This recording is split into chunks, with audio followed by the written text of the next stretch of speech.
And welcome back to the channel. Today we've got our daily college basketball best bets here for Thursday, March 6th. A 3-2 yesterday. Not a great day, but it's a positive day. So looking to improve on that today. We've got college basketball all day long today with our first best bet, being at 10 a.m. today. I'm considering moving these videos up an hour, posting them at 7 o'clock in the morning on the West Coast, 10 o'clock on the East Coast, just because some of these games coming up every single day are going to be a lot earlier. So if you want to see that, let me know. Again, videos will just be up an hour earlier like they are on the weekends, 7 a.m. Pacific, 10 a.m. on the East Coast.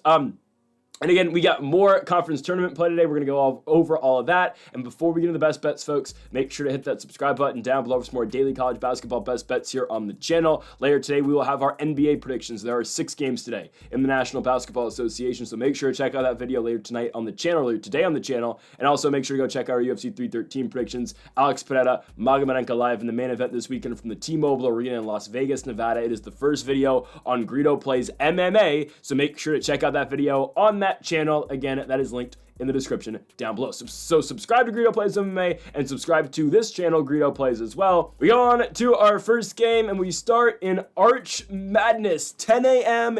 Indiana State versus Southern Illinois. And we're going to kick things off with the Sycamores beating Southern Illinois. I like this spot a lot for Indiana State. They're much better than Southern Illinois. And we just saw this game being played a couple days ago, and the Sycamores won that one 95-77. Now, again, it was in Terre Haute. It was senior night for Indiana State, but they really dominated this Southern Illinois team, and they're taking on a Southern Illinois team who's just ice cold right now. Guys, Southern Illinois has lost 6 out their last 7 games, with the only victory being over Illinois State at home. I'll give it to them. That's actually a pretty good victory. But other than that, lost at Bradley, lost to Belmont, lost at Murray State, lost to Valpo. Again, that win over Illinois State, and then the 18-point beatdown over in Terre Haute, Indiana, against the Indiana State Sycamores. These two teams only matched up once this season because the Missouri Valley, again, is a pretty big conference. But I expect Indiana State to get this team out of here early. Now, this is a squad last year in the Sycamores who were competing for potentially an at-large bid, obviously, in the NCAA tournament. Now, they lost most of their team to St. Louis with their coach going over there, and some of their big players obviously going over to the Billikens as well. But this is a team, again, that it was them and Drake last year in the in the Missouri Valley. And there was talk, potentially maybe it's the same situation that UCSD and UCI find themselves in the Big West. But if Indiana State could have won the tournament last year, then Drake would have got in as an at-large. And the same thing kind of applies here, like this season. I'm not saying, again, with Indiana State specifically winning the tournament, but potentially, if another team other than the one-seeded Drake wins the Missouri Valley, we could see Drake get in as an at-large, and then obviously someone steals a bid as well. Now, I'm going to go over every single conference tournament today as the video goes on, like I've been doing, and we will get to the entire Missouri Valley field in a minute here. But with this game specifically, yes, we really do like Indiana State. I think they're the better basketball team. They had lost 3 in a row before their Southern Illinois victory. A loss to Evansville at home, a loss at Belmont, and a loss at Murray State as well. But matchup-wise, I think they match up very well against Southern Illinois. It's not like Southern Illinois did not play their best guys. They played their best scorer, Kennard Davis, pretty much the entire game. Davis played 30 minutes, scored 19 points in that game. And yes, this is a guy who's been averaging 16 points a game all year long, and Davis, I think, is the best player on the Southern Illinois team, but they played their guys against Indiana State, and Indiana State just beat them over in Terre Haute. Ali Dibba is not bad as well. He's a senior out of Stockholm, Sweden. He's been averaging 17 points a game for Southern Illinois, but yes, it has been Kennard Davis who has been the guy, at least scoring-wise, for Southern Illinois down the stretch of the season. And for the Sycamores, they've got a bunch of guys who can score, but that starts with Samaj Teal. Teal averaging 17 points a game this season. He plays pretty much the entire game for this team, most games. I'd expect him, obviously, as we are now into the playoffs, I'd expect him to play every single minute of this game. He's a senior, played at Presbyterian last year, averaged 13.5 points for them. This season, again, with the Sycamores, he's averaging 17. Samaj Teal has been excellent for Indiana State all year long. He's been their lead scorer. You add on top of that Jaden Daughtry, who's averaging 13 points a game, Camp Wagner and Aaron Gray, who are both averaging 10 points a night for the Sycamores as well. My thing with this game is we literally just saw it, and Indiana State won. I get it, completely different environment now. Obviously, with this one at a neutral site in St. Louis, Missouri, it is, again, Arch Madness, and the first matchup being in Terre Haute, Indiana. But I don't think that's enough for a 19-point swing. Again, Indiana State is an underdog in this game. They are getting points here in this neutral site spot. Obviously, yes, we are just taking the money line for this early game today, but Indiana State is getting close to even money, close to plus money, minus 105 against a team they just beat by 18 points. I don't think we see that much of a swing. It's not like, Southern Illinois was racking up wins before that loss in Terre Haute. They were losing a bunch of games. They lost to Valparaiso at home. That's not a good loss. Valpo's the 11th seed in this tournament who's going to be taking on UIC today. And trust me, I'll get through the entire Missouri Valley bracket in a few moments, but they're just unimpressive. I don't think Southern Illinois is that good of a basketball team. And sure, is Indiana State going to go on anything close to the run they went on last year? Obviously not. But I do think they are going to be good enough in this game with Samaj Teal and company to win. And they'll get a big matchup coming up next because as we look at this, their matchup's going to be Drake. Yep, tomorrow the quarterfinals are being played, and it will be Southern Illinois versus Indiana State. The winner, obviously, playing Drake. I think it will be Indiana State. We're not going to do best bets for the other 3 games, so we can just go over them real quickly. Even though I do have a play, I'm going to do it personally. I know Illinois State lost to Southern Illinois, but a couple games ago. But guys, Illinois State's not losing to Missouri State. Missouri State's absolutely pitiful at basketball. So the bonus play I have for you is Illinois State moneyline parlayed with Los Angeles Lakers moneyline. We know if you've been watching the NBA videos, which you should, we've been all over the Los Angeles Lakers all year long, especially since the Luka Doncic trade. They're on fire. I like that moneyline parlay with Illinois State and the Los Angeles Lakers with the nightcap tonight, and that'll get you around plus 120. I don't mind that at all, just straight money lines. Anyways, when the Illinois State advances to play Belmont, Murray State, Evansville can go either way. I really think it can. I would lean Murray State, but I wouldn't be surprised if the Aces of Evansville get that one. And then UIC Valparaiso. Valparaiso will have their nights, but UIC is definitely winning that basketball game. If I had to pick a winner, obviously, in Arch Madness, and again, there are usually a lot of upsets in Arch Madness. They usually start in the quarterfinals, so that's when you're going to see the big upsets in this thing. Like, I could easily see Illinois State upsetting Belmont. I could even see Indiana State getting Drake, I'm going to be honest with you, even though I would expect Drake to still win. I could see UIC definitely being UNI. That one I could 100% see happening. If I had to guess, I would say Drake probably still wins the tournament, but if they don't, and if some team's going to steal a bid, it's probably going to be Bradley. Bradley played Drake close all year long. Maybe give a look to UNI, but I think UNI's path is obviously the hardest. UIC is a very tough game, and then Bradley in the semis, if they get there, is extremely difficult as well. So as a whole, yes, we think Drake wins it. If not, I definitely could see Bradley sneaking into the tourney, stealing a bid, and then forcing Drake to be an at-large. Anyways, this specific game, we like the Sycamores to beat Southern Illinois as dogs. We move on now to our second game of the day. That's coming up later. Here we go in the West Coast Conference. We're kicking off West Coast Conference play with a spot here between Pacific and San Diego. Now, we stopped picking any USD game very early in the season. I witnessed how horrible that team was very early in the year, and we said, you know what? We're never picking this team to win a basketball game for the rest of the year, and that remains the case tonight. USD is banned. They are 5-26. They are coming off a win over Portland, which who cares? We'll talk about the performances they got in that basketball game in a minute, but we kick off West Coast tournament play, and you know what? I'm just going to go over the bracket very quickly just because it's easier to explain this way. Okay, here's the bracket for the West Coast tournament. Here it is. It's a mess, but it starts with Pacific and San Diego. And again, if Pacific or San Diego were to win the entire West Coast Conference, they'd have to win 6 games in a row in 6 days. Yeah, when St. Mary's and Gonzaga are already in the semifinals. Again, is the winner of this game likely Pacific going to go all that way? No. But that's just, again, putting it into perspective for you, how far these teams have to go. So the winner does play LMU tomorrow. Anyways, this specific game, I did it again. Trust me, we'll get to Marist in a minute. This game, I like Pacific a lot. Now, Pacific's not very good, I understand. They had one of the worst performances in a West Coast tournament game ever this time last year, March 7th. They played Pepperdine. They lost 102-43. Yeah, that's bad. It wasn't as bad as it got. It was worse than that, though, if you actually watched the game. I sat this time last year, and watched that game in full. I believe I had Pepperdine on the spread, if I'm not mistaken. Anyways, Pepperdine outscored Pacific in the first half 56-9. They ended up losing 102-43, but that just puts it in perspective how horrible Pacific was last season. Now, in all fairness, they're not much better this season, but they are way better than USD. USD is a complete joke this season.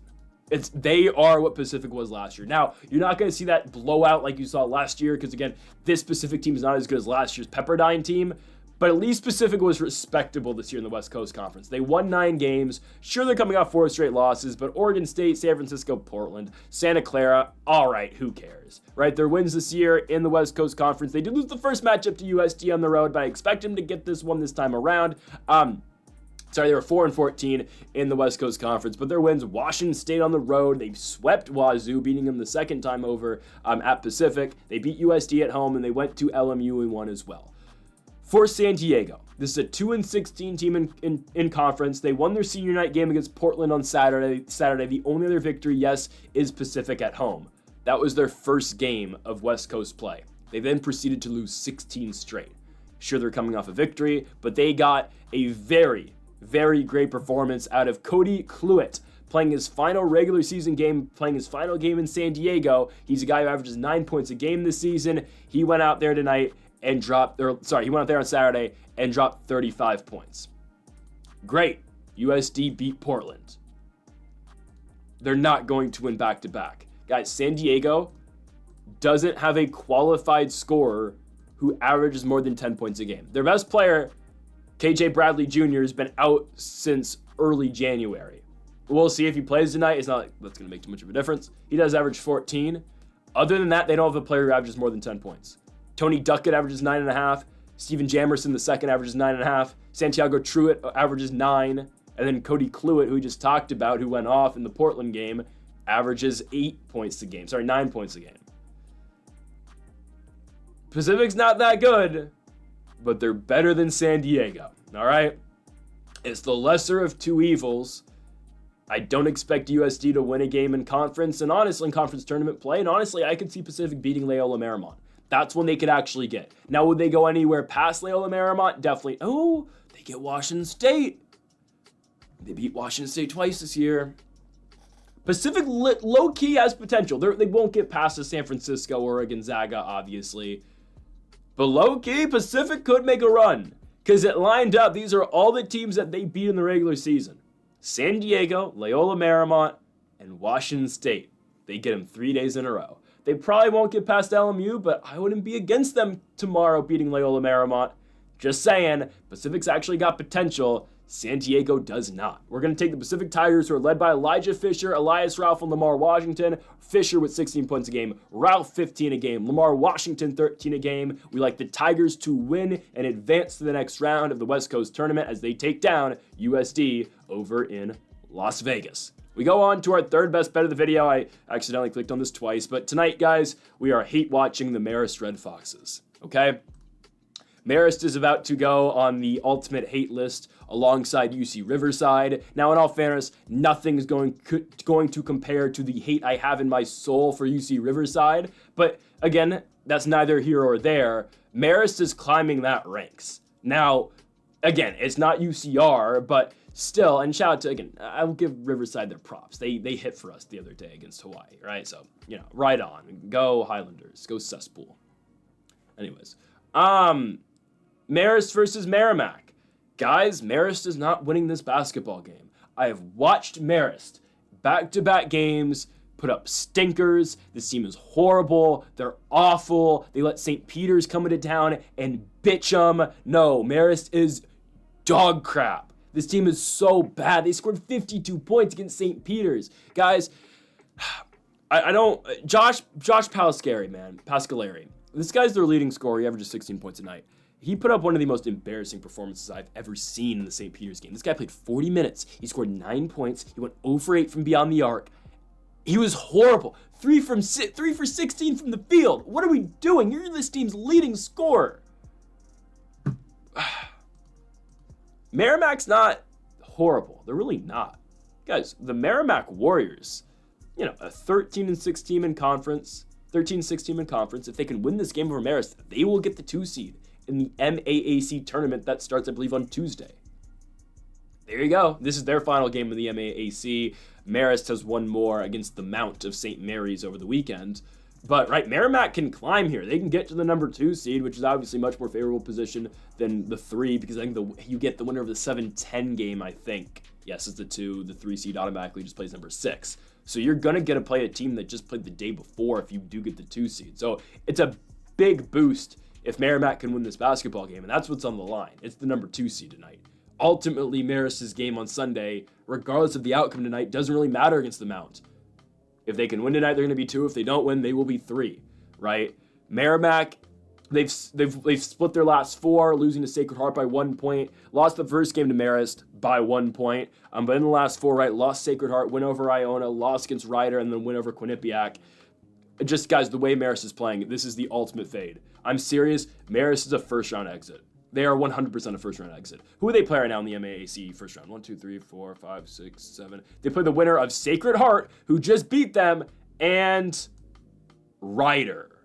Ooh, Ryder's bad. But still, Marist is a first-round exit, man. This team's so atrocious. They can't score. Their defense isn't that great either, but they don't score.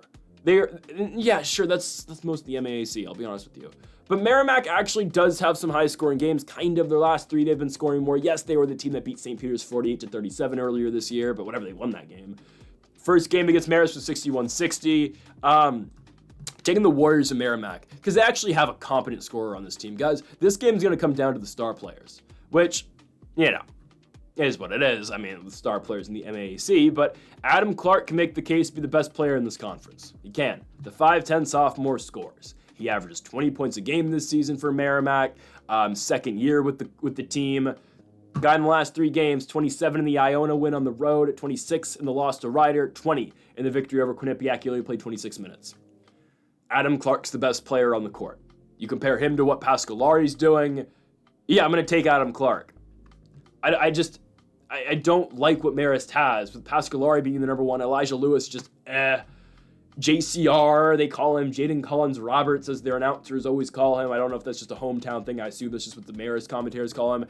JCR is not very good. I watched that guy turn the ball over a million times. He can't hit a mid-range shot to save his life. This is one of the worst shooting teams I've ever seen, okay? Guys, Pascalari shoots 42%. He's their best shooter. Other than that, Elijah Lewis shoots 26% from beyond the arc. Jackson Price, 30% shooter. JCR, 19% shooter. Jaden Daughtry shoots 28% from beyond the arc. They can't shoot. They can't score. How does this team have 20 wins? How? We are 0-3 picking Marist. So you know what? We're flipping the script this time. Give me MAAC. This team sucks. Marist is awful. I don't know how they have 20 wins this season. They are so bad. How did this team beat Richmond on the road? I get the Spiders suck, but how do they win that game? How did they beat Dartmouth? MAAC wins the game on the road. Yes, it's going to be competitive. But in the end, Marist won't be able to score when it matters. Give me MAAC on the road. Give me the Warriors. Let's move on to our 4th best bet of the video. We go to the Summit League tournament. Now, I'll go over the Summit League tournament after this best bet, and then we'll do our final game, which is not a conference tournament game. And at the very end of the video, we'll break down the 3 remaining conference tournaments we haven't talked about today, being the Horizon, Patriot, and the ASUN, because we have no best bets for those games. Okay, Summit League tournament. Well, yeah, I guess let's talk about the bracket right now. Here it is.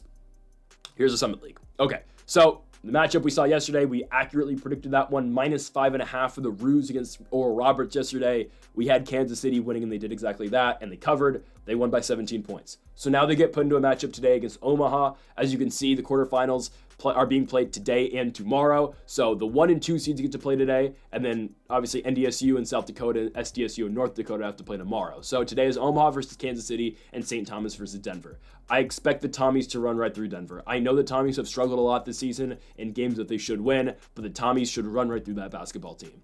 This is a much tougher matchup, undoubtedly, right? Denver preseason was not projected to do anything. Kansas City, we said yesterday, was projected to potentially win this conference. So this is the matchup we get today between Omaha and Kansas City. Again, I still like the Jackrabbits to win this entire thing.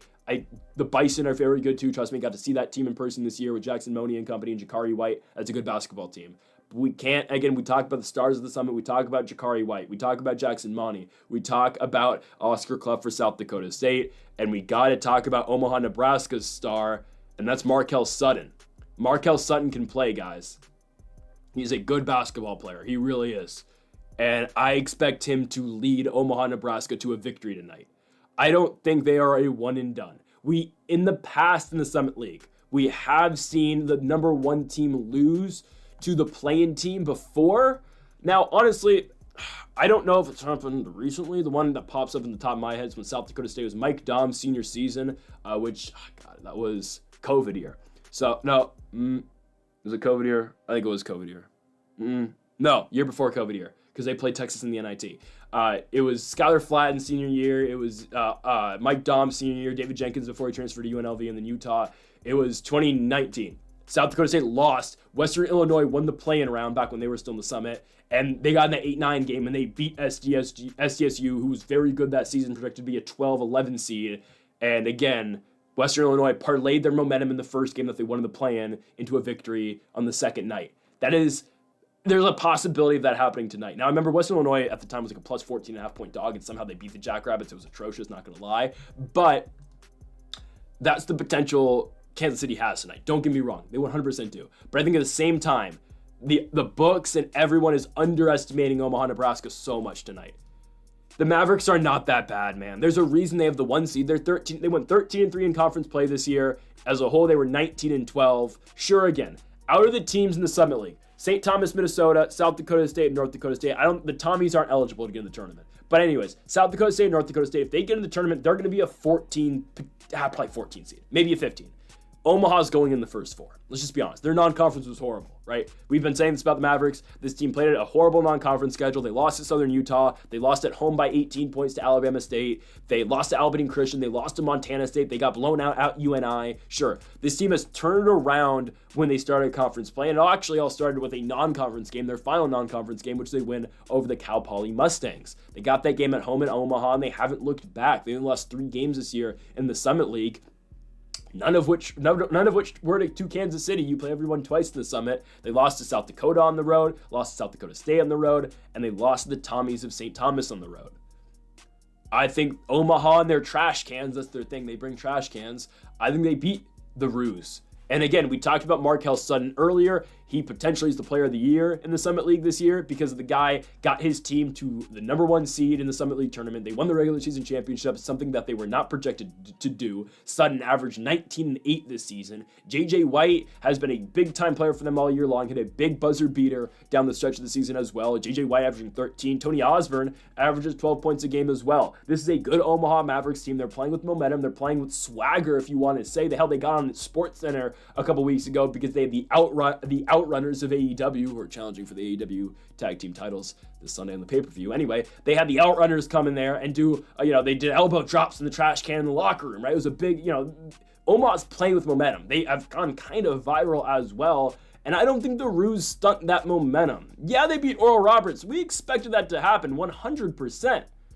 Definitely. They got guys who can play. Jamar Brown, Babacar Diallo, Anderson Cope. Cope, those are good players. Sure, Jamar Brown obviously being their best guy, but they're outgunned when they play Omaha. Yeah, again, preseason-wise, this team was good, and they beat Oral Roberts like they should have. That was the worst team in the conference. It's a big difference between playing ORU and playing Omaha. Let's just be honest. It's a big difference.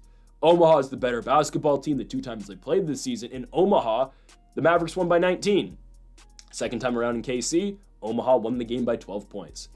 I'd be very surprised if the Omaha, Nebraska Mavericks don't win this basketball game.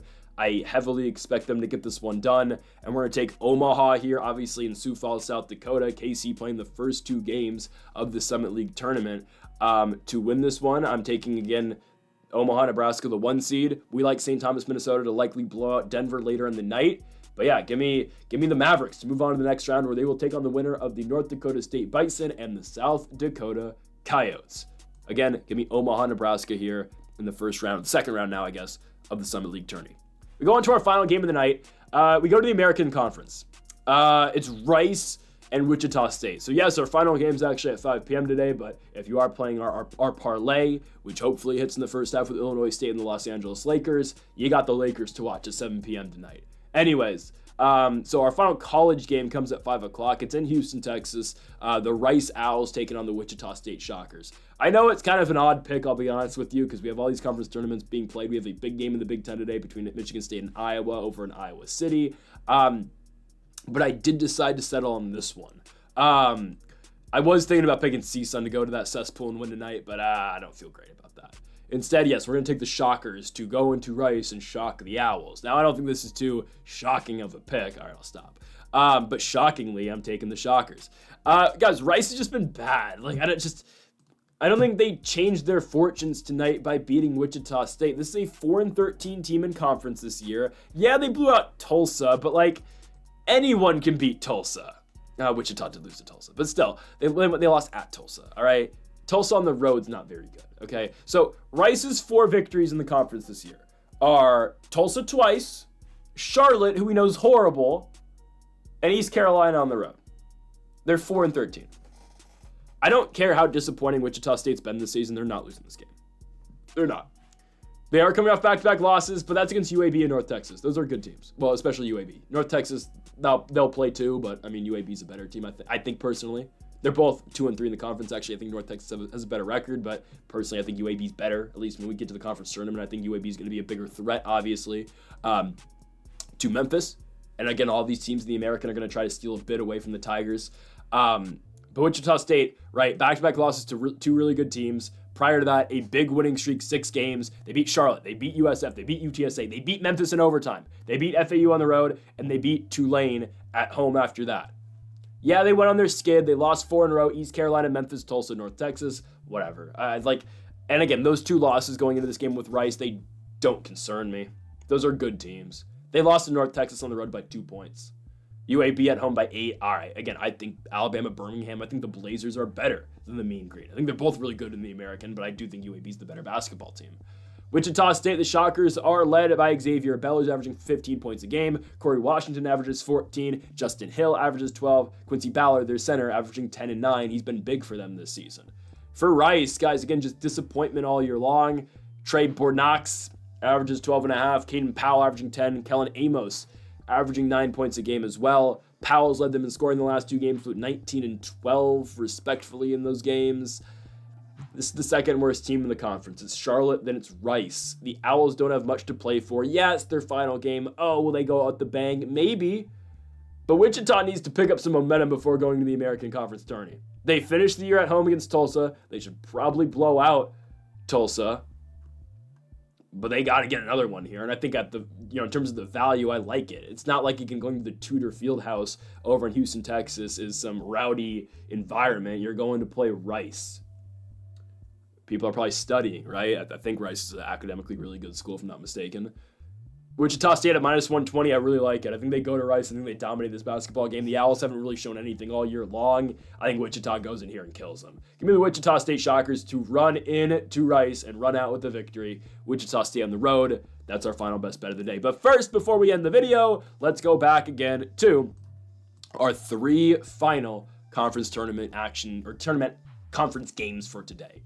We'll start in the Horizon League. Yesterday, Wright State beat IU Indianapolis. The Norse and Northern Kentucky beat Detroit Mercy, and Oakland beat Green Bay. Literally, we saw all those happening, right? I mean, that was a shock to none of us. Like, we all thought that was happening, I hope, if you watched the video yesterday. We thought all those were going to go that way. So today we get Robert Morris, Wright State. Robert Morris has been very shaky at times this season. Wright State is competitive. They're tough, but I'll take Robert Morris 100%. Youngstown State, Purdue, Fort Wayne. Youngstown State should win. Purdue, Fort Wayne, we've seen them lose to Detroit Mercy earlier in the year. They're not very good. Youngstown should win. Cleveland State, Northern Kentucky. Okay. I'm really split on that. If I was betting that game, I'd take Northern Kentucky on the spread because I know they got to be dogs. Cleveland State has been good, but again, the horizon is weird. Even the best teams have lost, some games. I'd take Northern Kentucky. No, I'd take Cleveland State in a close one, but I would take the spread for the Norse. Milwaukee versus Oakland. I really like Milwaukee. They're much better than Oakland. Yeah, Oakland beat Green Bay, but everyone can beat Green Bay. Again, my local high school would beat Green Bay. The Green Bay Phoenix. Milwaukee, yeah. I like Milwaukee quite a bit. They're personally my favorites to win the entire tournament. So we'll get to that again coming up on Tuesday. You get a long break from the quarters to the semis, but my picks today are actually all the favorites, if I'm being honest with you. But I do see the potential of Northern Kentucky giving Cleveland State a run for their money tonight. Let's go to the Patriot League. 4 games, obviously, today in the Patriot League. This is where a lot of upsets happen, I'm not going to lie.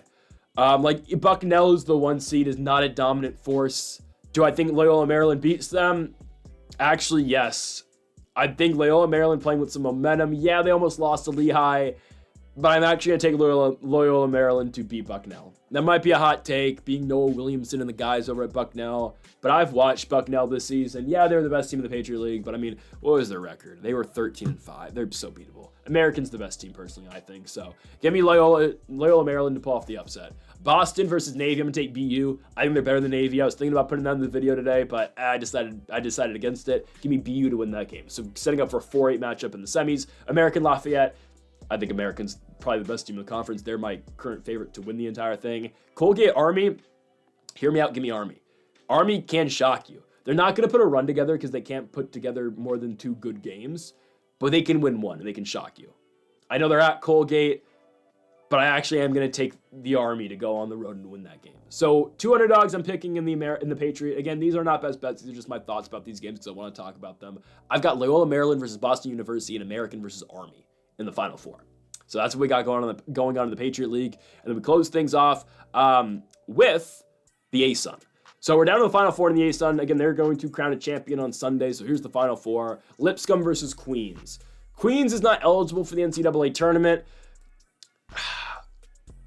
I kind of want to take Queens here. No, I'll take Lipscomb. Yeah, I'll take Lipscomb ever so slightly. I think Queens covers, though. Queens is good. They went to FGCU and won. They beat Brandon Dwyer and the guys over there at Florida Gulf Coast the other day. I could see Queens winning this game 100%. And then if Queens wins, guys, the winner of North Alabama and Jacksonville are automatically going to the NCAA tournament. Yes, they're still going to try to win the A-Sun because that means something. But regardless, if Queens beats Lipscomb today, the winner of the NAU Jacksonville game automatically gets in because Queens is still in that transition period from D2 to D1. And so that's something to pay attention to. Personally, I think Lipscomb gets it, but I do think Queens makes it really tough. Kind of similar to that spot I talked about earlier with Northern Kentucky and Cleveland State. North Alabama and Jacksonville. Yeah, Jacksonville beat EKU. What a horrible collapse in the second half by Eastern Kentucky. North Alabama's going to finish the job. This game won't be close. Just won't. That won't be a competitive basketball game at all. I think North Alabama is so much better than Jacksonville. They're levels ahead of them. I did have Austin Peay to cover against them in their last game. Obviously didn't go our way. That was a bad pick, I'll be honest with you. NAU's going to run through that team. Give me North Alabama to destroy Jacksonville. I think they'll probably get Lipscomb, but again, the Queens winning that game and going to the championship to ensure Northern Alabama makes the NCAA tournament would not surprise me in the slightest. So we'll see. Hesitantly, we'll have Lipscomb and North Alabama in the A-Sun championship game coming up on Sunday. Personally, wouldn't mind seeing Lipscomb win that, though, because I think we're going to get pretty good plus money potentially in North Alabama if they are going to Lipscomb in the championship game on Sunday. So we'll see about that. And folks, that will do it for our 5 best bets today for college basketball. If you have not yet, though, make sure to hit that subscribe button down below for more. Make sure to leave a like if you did enjoy the video. Make sure to comment if you do disagree with any of the picks. Let me know if you want me to bump up these videos tomorrow to 7 a.m. I'm probably going to do it, but if there is a reason why you'd rather have it at 8, I guess let me know, but probably going to 7 a.m. tomorrow. So folks, thank you all for watching. Make sure that subscribe button down below for more. And Mamba forever.